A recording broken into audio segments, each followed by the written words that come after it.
There's not any more typical day.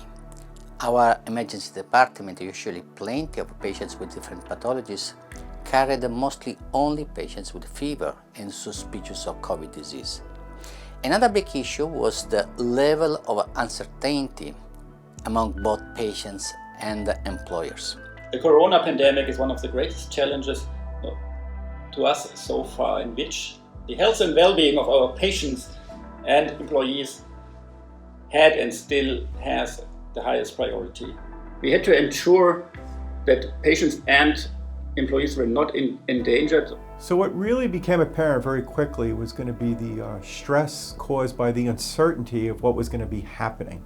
The next day, every day brought a new challenge. We experienced anxiety, of course, and I can say fear because of the risk of infection, not only for our professionals, for our staff, but also for our families.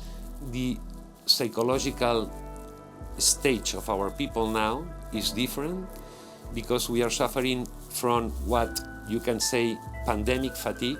The number one mission that we had was to keep them safe and the patients safe.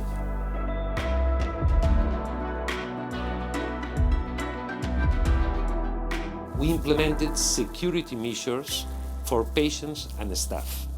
For example, we had to change circuits, protocols to guarantee the safety of our staff and also the patients. However, we did not forget about non-COVID patients, as there were mostly oncological patients, and we created a non-COVID radiologic areas where to take care of these patients. And included hand disinfection, protective shields, and spacers.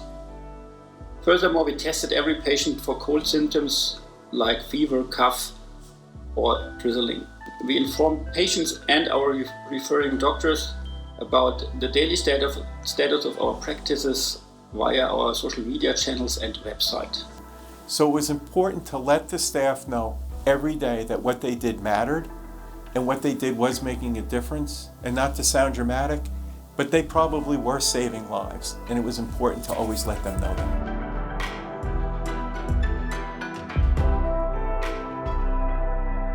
I was very proud of people working in my department. Nobody complained to work in such dangerous and uncertain condition, and everyone did its best to help patients. We stick together and we're very much stronger together.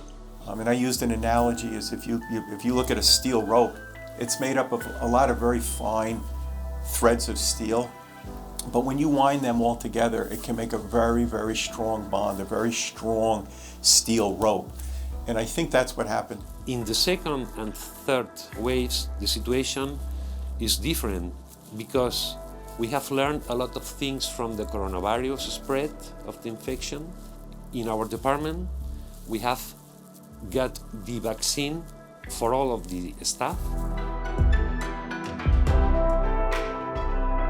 We cannot foresee the future, but with ongoing hygiene measures and the increase in the number of vaccinations in Germany and other countries this year, we hope to return to normal during the course of the year.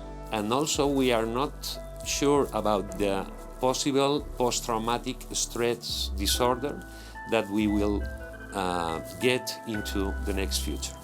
I think it made us more cohesive, and I think it showed us that no matter what, we're going to persevere.